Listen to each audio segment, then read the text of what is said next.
Robert Jenrick is in a trouble that may be deeper than he expected.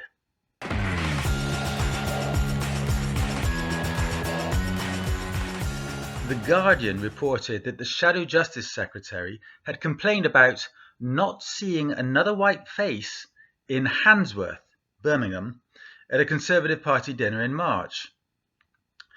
In the remarks in March, Jenrick was recorded as saying, "I went to Handsworth in Birmingham the other day to do a video on litter, and it was absolutely appalling. It's as close as I've come to a slum in this country." But the other thing I noticed there was that it was one of the worst integrated places I've ever been to.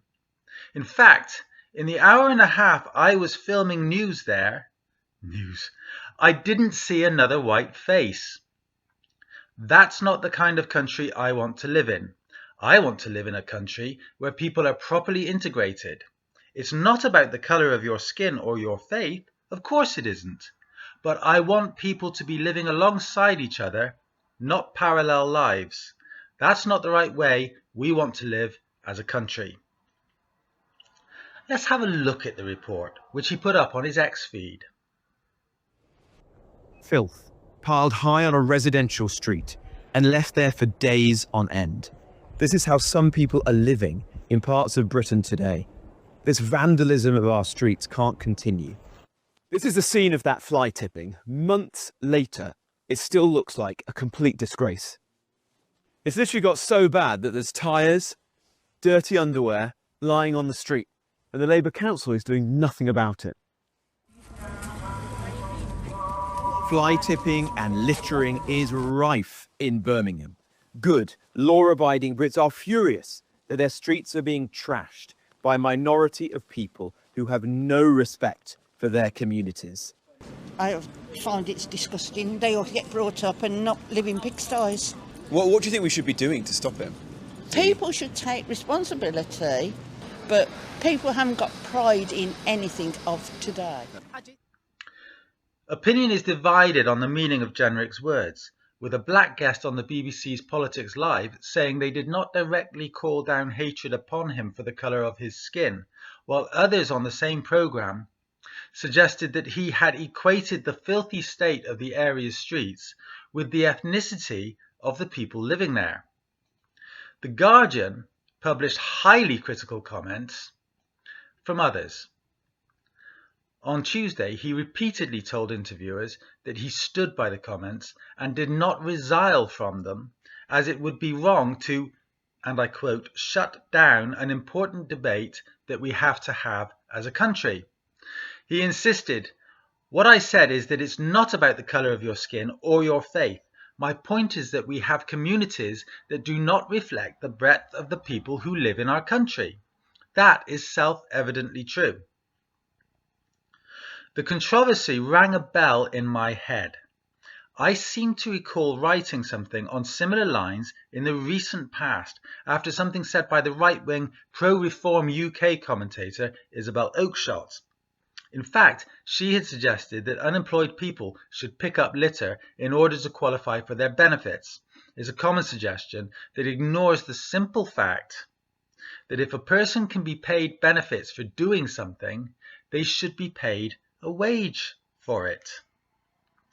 I recall this now because I referred to her in the article that I did find when I went looking about Jenrick and his GB News video. In it, Jenrick only interviews white people, while Muslims and minorities are reduced to background extras in the clips of dirty streets. Jenrick rails against the minority of people responsible for this filth, and the Islamic calls to prayer that seem like they're edited into the background at various points make it clear which minority he wants the viewer to blame. The comments beneath the video, when it appeared on Twitter, X, were full of braying racists responding to the dog whistles. So you had comments like, "Typical Muslim hole," "Send back all non-British," "Mass deportations," "Import the third world," "Become the third world," "Send all the foreigners back," "Third world savages," "The trash needs to be removed, then cleaning the mess they left will be easier." It's a cacophony of hate.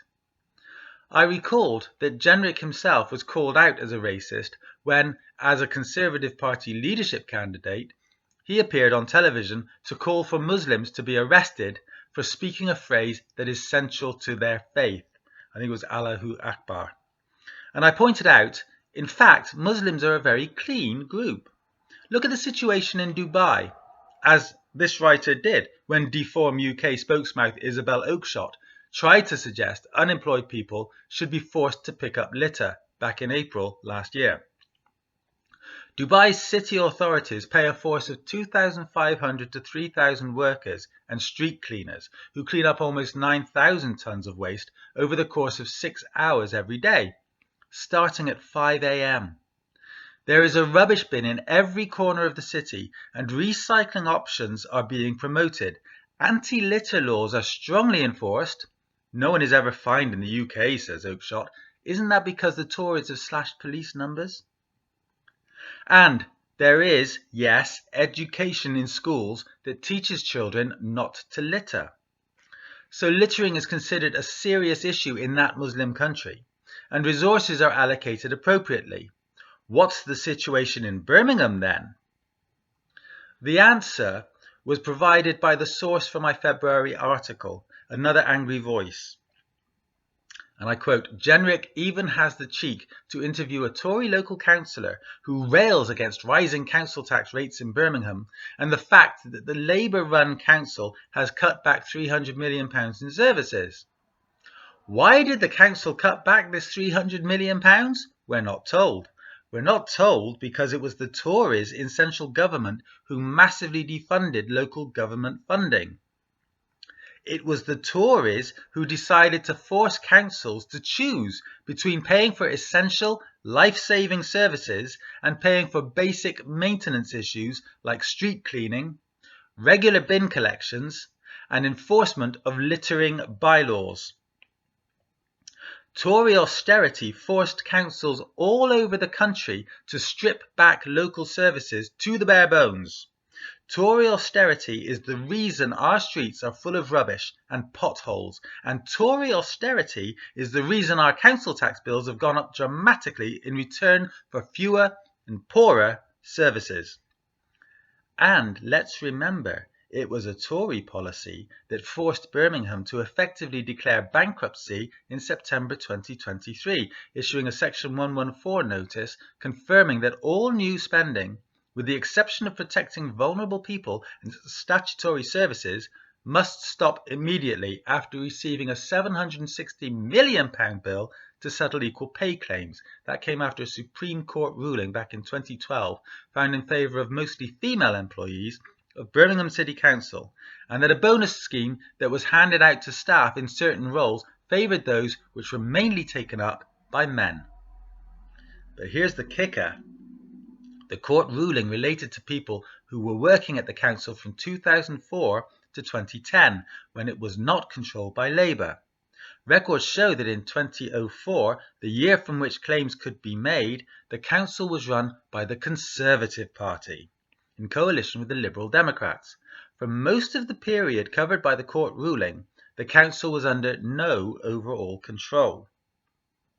When the council originally lost its Supreme Court appeal back in 2012, it had been ordered to save £600 million by 2017 by the Conservative and Liberal Democrat coalition government. It could afford to borrow £429 million of the £757 million it was expecting to have to pay, but would have to get special dispensation from the government of the day to take out any more loans. It seems likely that no such dispensation was forthcoming. This would indicate that it is not Labour, but the Conservatives who are responsible for Birmingham Council's precarious financial position.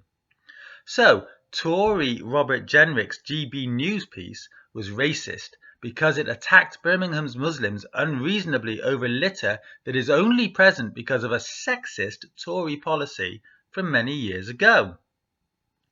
And now he has doubled down on his racist claims with the support, I notice, of his party leader Kemi Badenoch, who happens to be a part of an ethnic minority herself. Still, she's between a rock and a hard place. Sure, supporting Jenrick is supporting racism against a group that is not responsible for the harm he's claiming it caused. But attacking him would mean attacking the decisions of the party she now leads. She's not going to do that, is she? It all goes to show that there is often a lot more to a political row than might seem to be the case. It isn't just Jenrick who should be accused of racism, but the Conservative Party that should rightly be slated for denying responsibility for the situation that allowed him to voice it.